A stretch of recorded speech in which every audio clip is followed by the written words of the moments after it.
think that that's like the only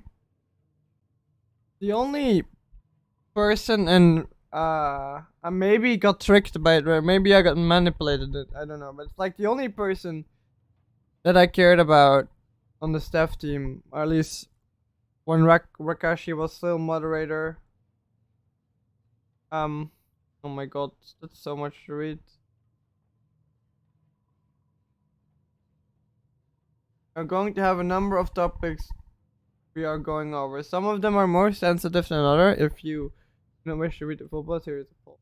Wow. Hello, those who have come to us. There are some changes that are working their way through the pipeline regarding the state of Thronecraft and what we want to do. Now there are some among that would rather see server burn and leave it to die. So to them, I wish them best and hope the best, and hope they find enjoyment whatever their future may take them. While they may feel that way, there are some of us who do not and would like to endeavor to keep going for things despite of this.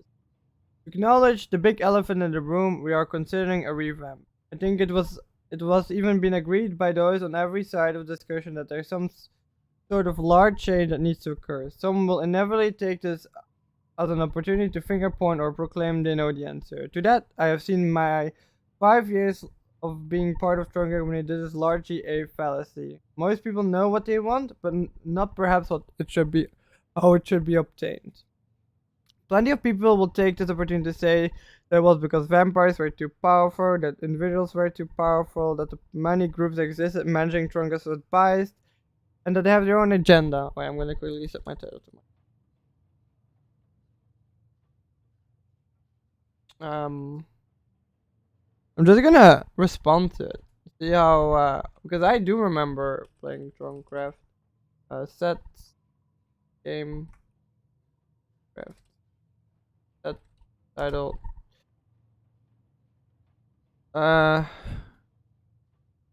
Chilling and stuff.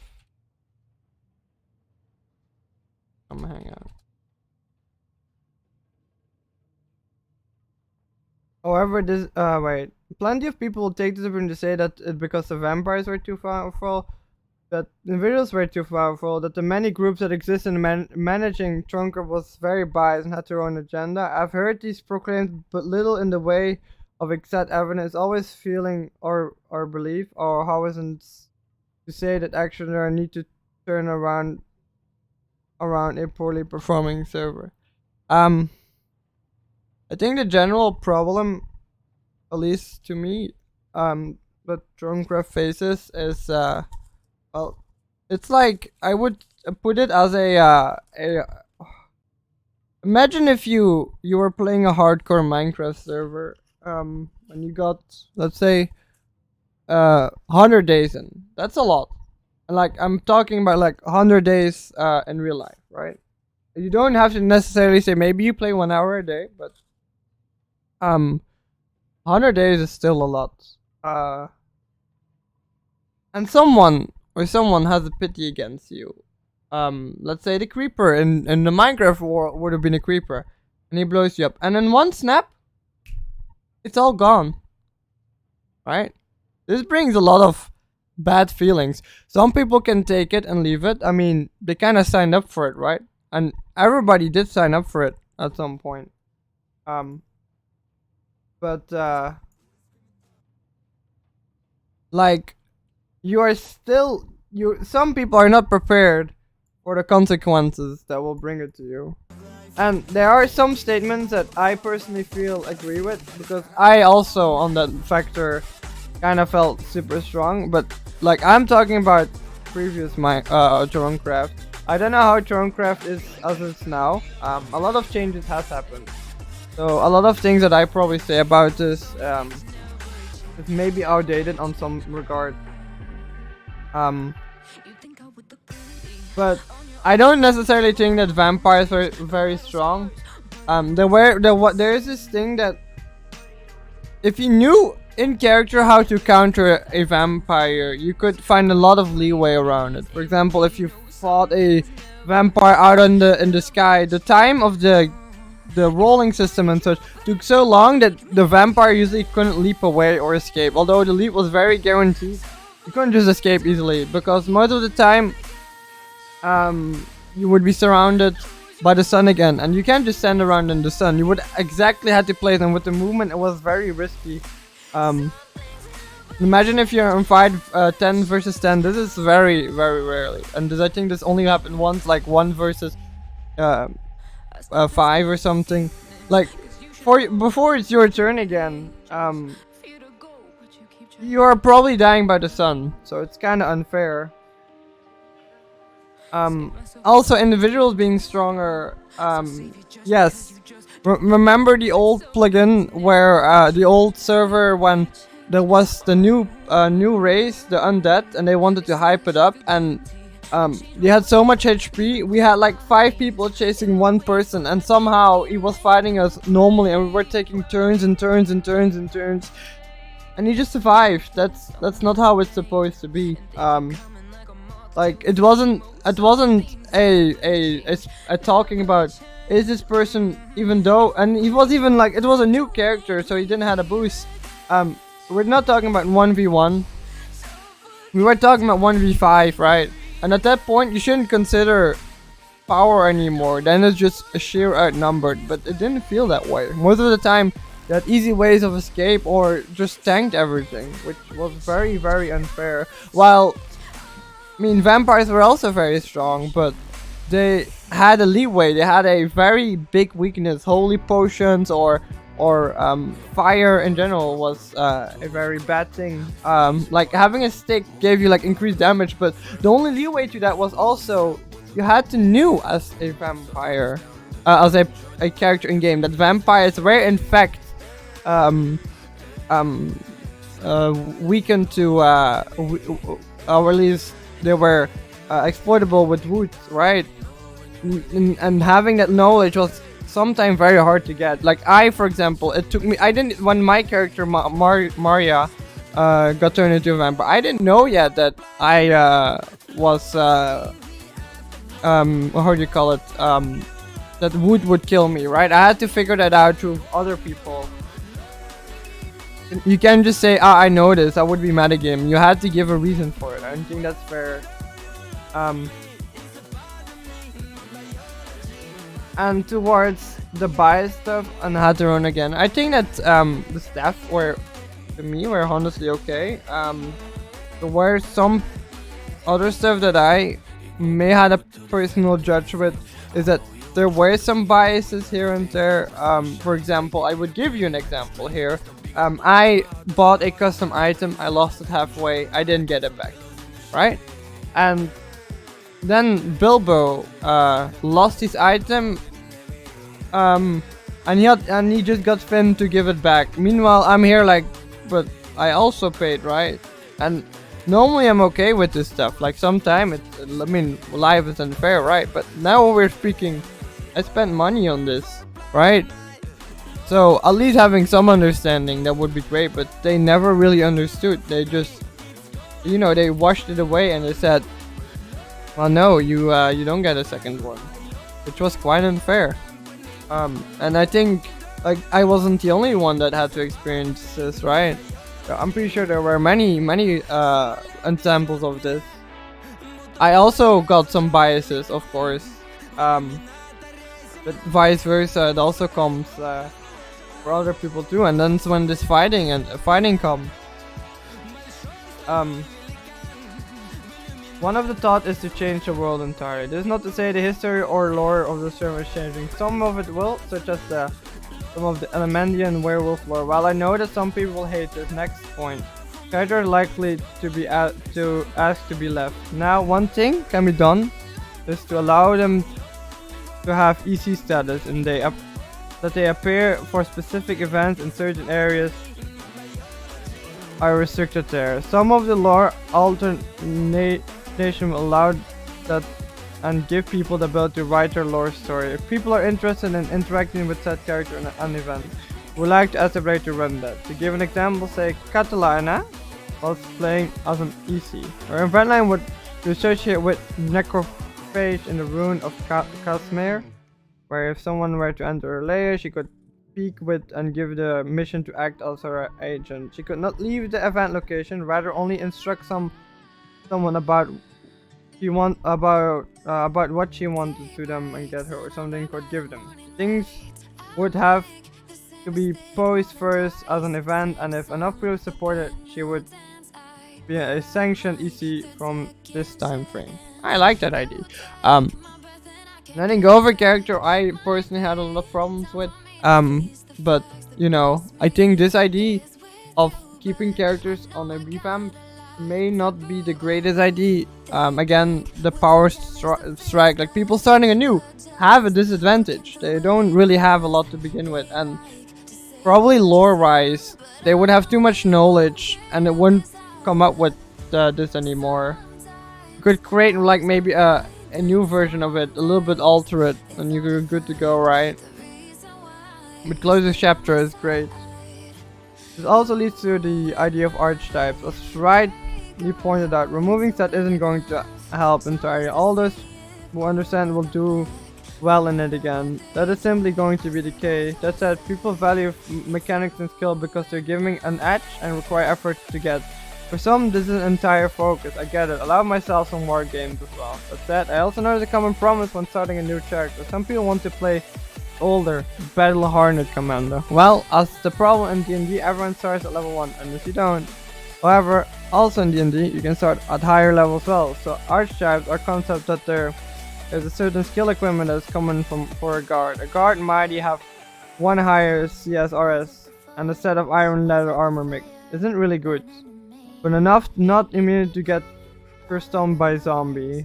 A guard commander might start with mid-level stats and have a named item. A champion might have higher stats still, but has been entrusted by some secret or item associated with hers or hers. Some of these archetypes are city aligned, some are villain aligned. Whatever the affinity, only a certain number of the high stats can exist within each alignment. This also means that not everyone will be starting at the same point, which will favor those who have just natural affinity to wargames. Those who want to play guard commander can start with the set of a guard commander, provided they get into the limited number of slots. Yeah, I think I like this idea. Having a guard or a mage, like a character that's already like, let's say 16 years old. It makes sense that if it's a mage, it would have at least one stat more in mage. You could also play around with it, I think, and having like this benefit instead, right? For example, well, my character is a mage. She started very early, but instead her strength got removed by 1, but her magic got up by 1 to make up for it. Before any of you say donor store, yes, oh my god, like she knows it. I have some thoughts about which are currently being discussed with rumors. I'll check on that. My position that archetype are not paid for. However, again, when check dogs resolve. Like they're even trying to monetize this. Like that's how it puts it. Rim is of course strongly against it and wants all those archetypes to be money. I have a very bad history with Thronecraft regarding that. I feel like I got scammed to like oblivion.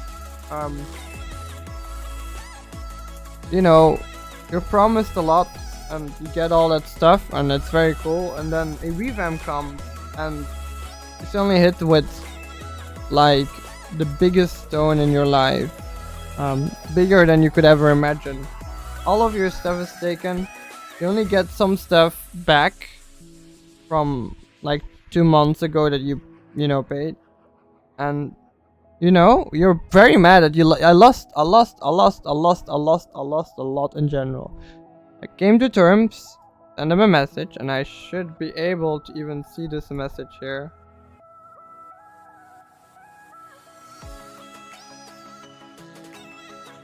I don't know where it should be. Probably in the inbox. I don't want to talk about how much yet this personally hurt me. But let's see, have a look. Where are the sent messages? I don't remember 100% here. Then I ended up sending and even the calculations alongside on how I got to it, right?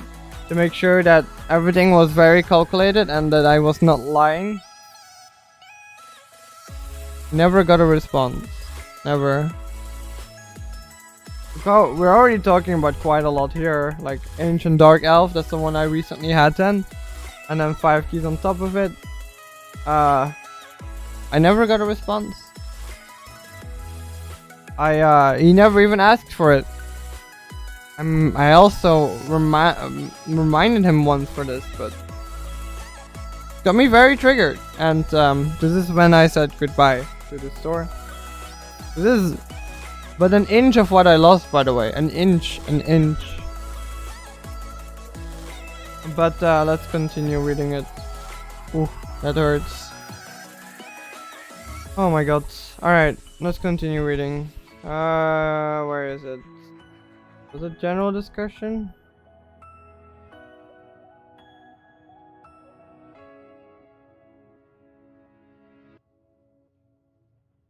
Alright. It has been my belief. Wait, before we already read this, it has been my belief that mechanics are meant to enhance roleplay, not be focused. Stats are for measure of PvP. Normal micro PvP benefit those with beefy computers. Honor combats favor those who know how to actually describe sword art. With rolling, lets RNG just take the wheel. There are pros and cons to both. Moreover, it's up to the defender to decide how they want the fight to go. I mean, yeah, I guess it's understandable. A lot of people that it gets into the grinding, the part from above, the grinding set. I understand that part. I think it's very fun to, you kind of want your numbers to be high, right? I'm also kind of a number geek, not too much, but having that small advantage is super fun to have. But now it comes to that concept of how humans in general work, right? When they take a roll dice and it rolls and you roll it and it's supposed to be 50-50, right? You will never get the feeling that it felt, or let's put it 55%, right? 55% of the times you have a winning roll, and 45% you have a roll where you lose. So it's in favor of the winning. Baldur's Gate takes this an example where if it's not favored in a sneaky way or something, you will feel that actually rolling is losing hits you way harder, and you outweigh the positive with the negative, even though the positives are higher most of the time.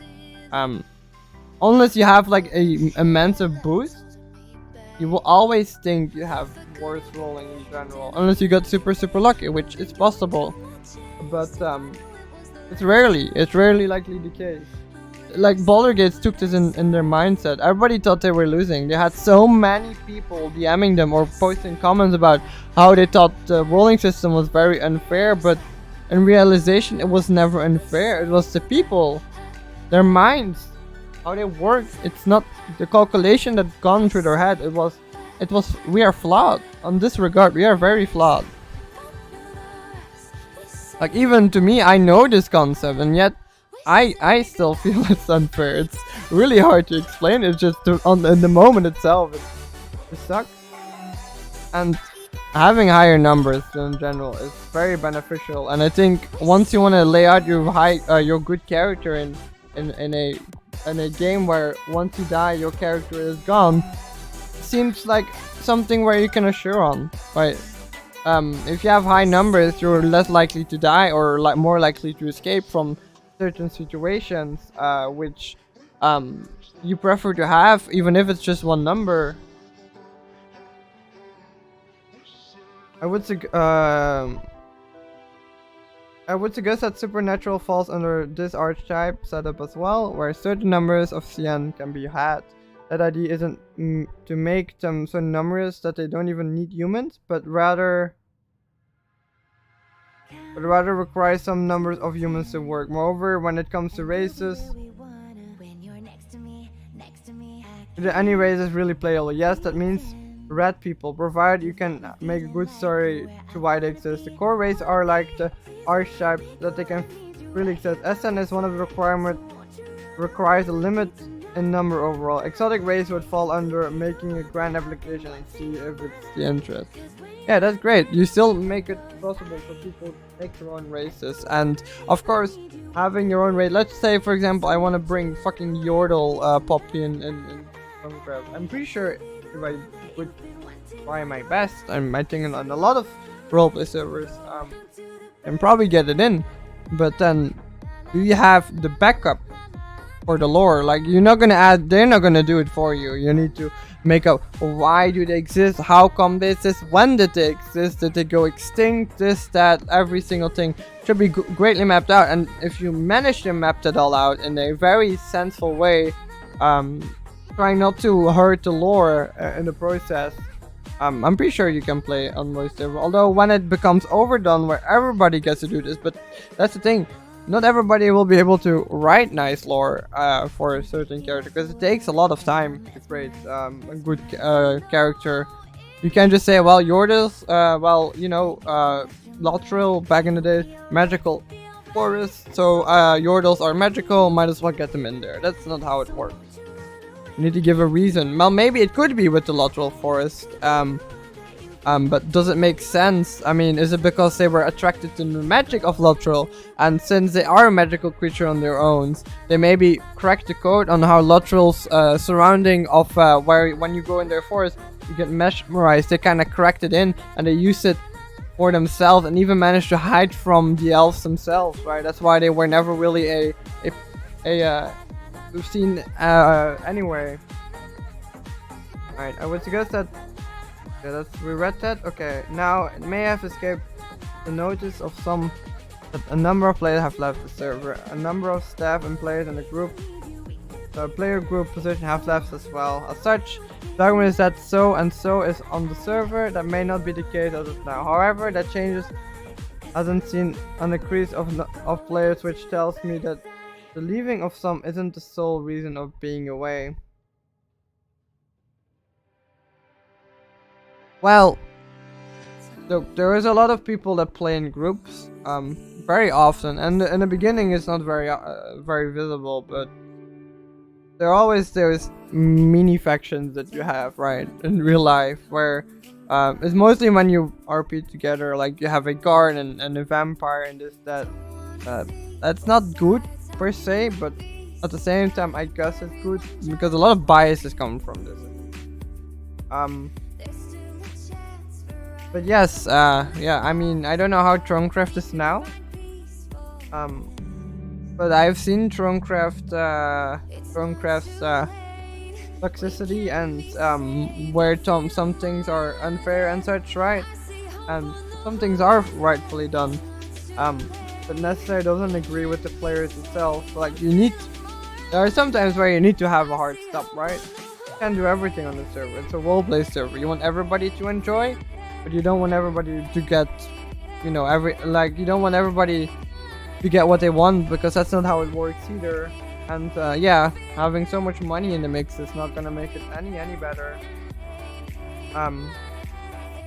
Currently there are talks to overhaul much of the staff, some of which was voluntarily done. I'm not about to go advertise who or why. Moreover, I'm prepared to remove the ban on individuals who were banned for non-pedophile hacking offense by the end of the month. This includes those banned for voicing certain opinion against staff or some individuals. It has been my position that to say you do and not like someone is one thing. I'm happy enough to warn someone of the offense and can be done. Yeah, I mean, that's true.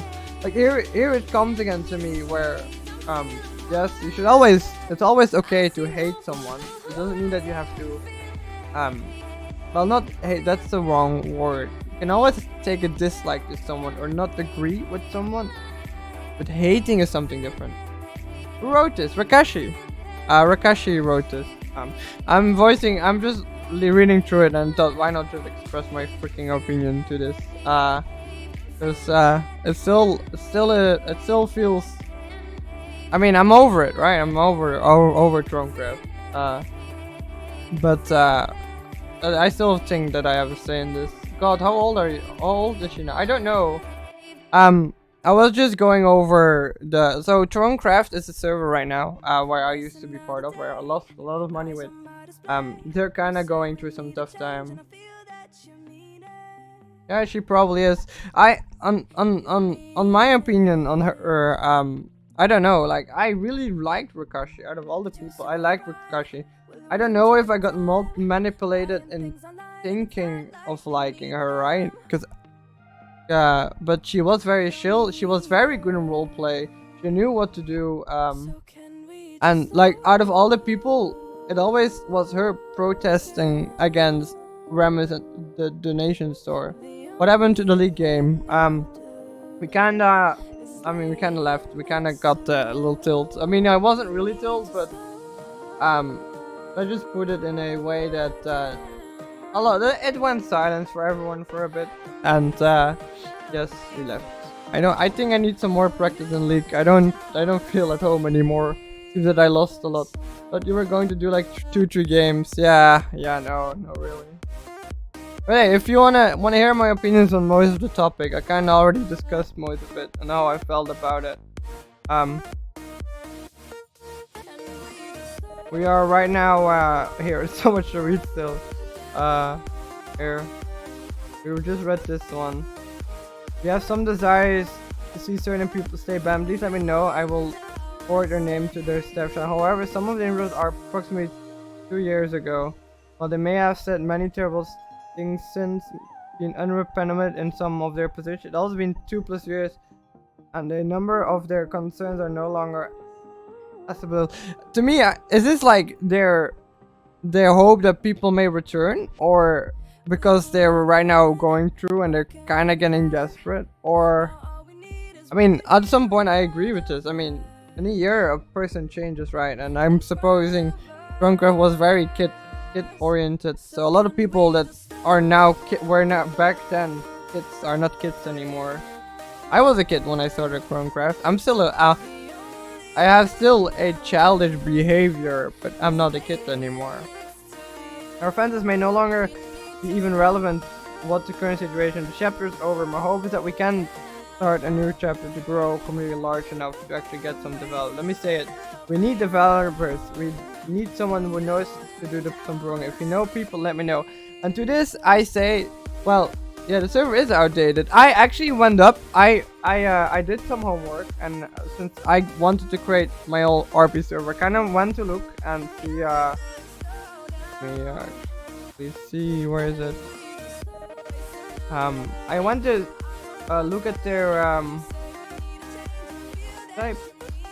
I look at their plugin list. So I went on the server because I can still log in the server, right? And I checked on what plugins they have, and I looked at it, and I'm like, wait, more than just plugins, they're all up to date. Why are they still stuck on 1.15? What is stopping them from advancing? Is it laziness, or they switch to servers every so often so they don't get user restrictions? I know. Like Remus played it out that they got emailed, right, and that it's all okay. But you can see all the revamps they've done on the store as well. Let's, for example, say I go on Thronecraft store. Like, if you say that this store is not valid, you can actually see the store if you're not part of it. I think even I can see the store. Maybe I can. Look, I can see the store, and we know the store is there, right? Maybe it's because they removed it temporarily. That could be too.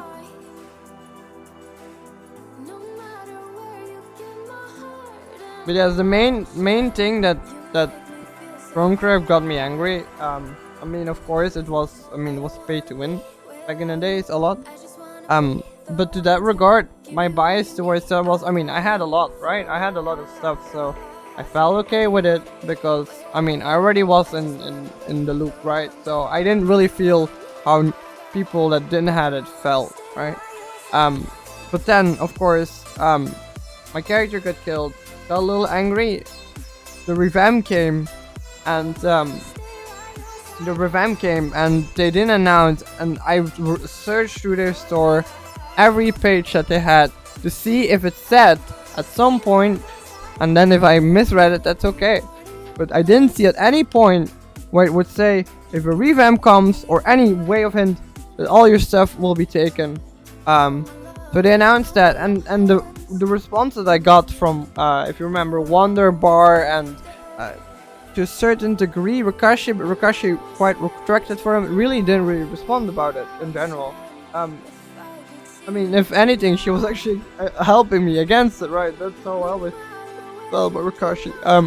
But like a lot of moderators back in the days, they would, yeah, she plays, Wonder Bars plays Lord of the Craft. Yeah, I've seen that before. I don't know if she does still.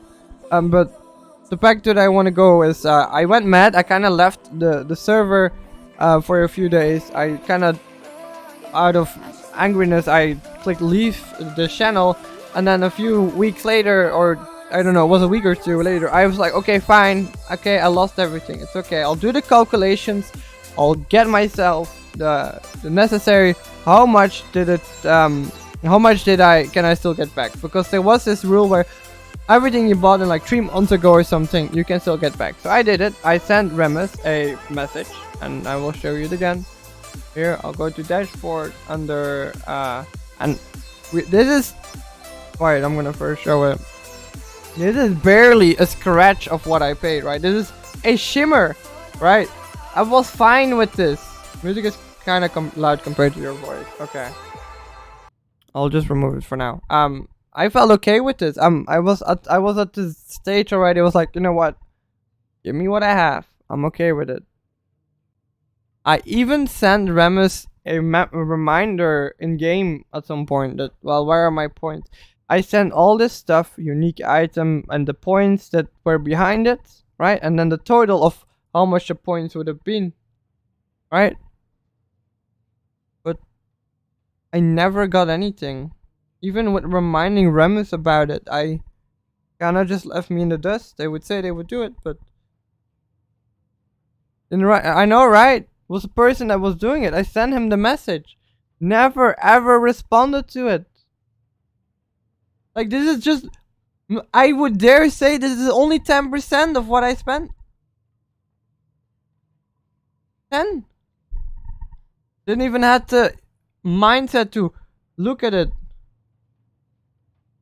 No, he didn't give ownership. He's still owner on it. Of course, like, he's still making money of it more, because why would he give it to someone else?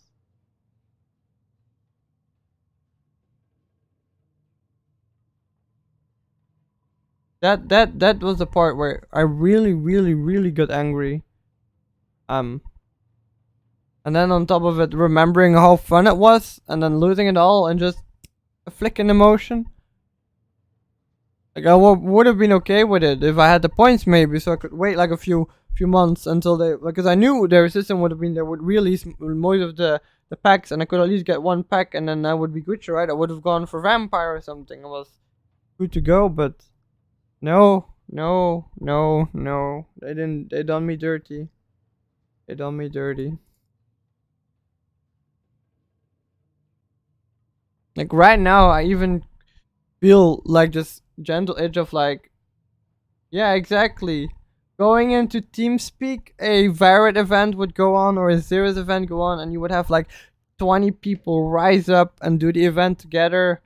The events were actually kind of fun. Although somewhere, like, being able to, like, from my perspective, role playing on my character was super fun, I think, too. And like, if everything was still going smoothly, and maybe they probably had to revamp.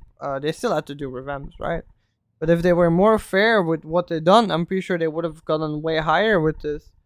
People are looking at the store and be like, well, is it even worth it now? Because, like, you may lose it all, right? There is no guaranteed anymore.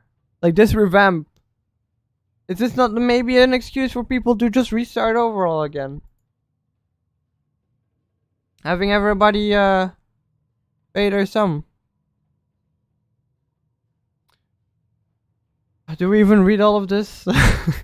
No, when it comes to the report of toxicity, it's a common thread the same. One side makes a report, and then there is some virtuality and some disgusting comments made. That is usually the case. Hey, they need it. The server map is way too big for 10 players to have. They don't even have templates, do they? Look, I actually went to look up. Let's fucking go on their Minecraft server. Look, I'll show you. Like right now, it's peak hours for them. I know this because back in the days, it should have been peak hours for them. Um, so 1.50. I don't give a shit if they're online or they say something to me. That's fine. They can be nice to me. They can be shit to me. They can ban me even if they want to. There are like 10 people online last time I checked. They have been last time I logged in they had like 2 people online, which one of them was a builder. Maybe it kinda dropped for a bit. Maybe I'm looking at the wrong time zone. Maybe it's like 10 PM that they're more active. Yeah, 1 player is right now online. And it's probably a person that is in Vanish.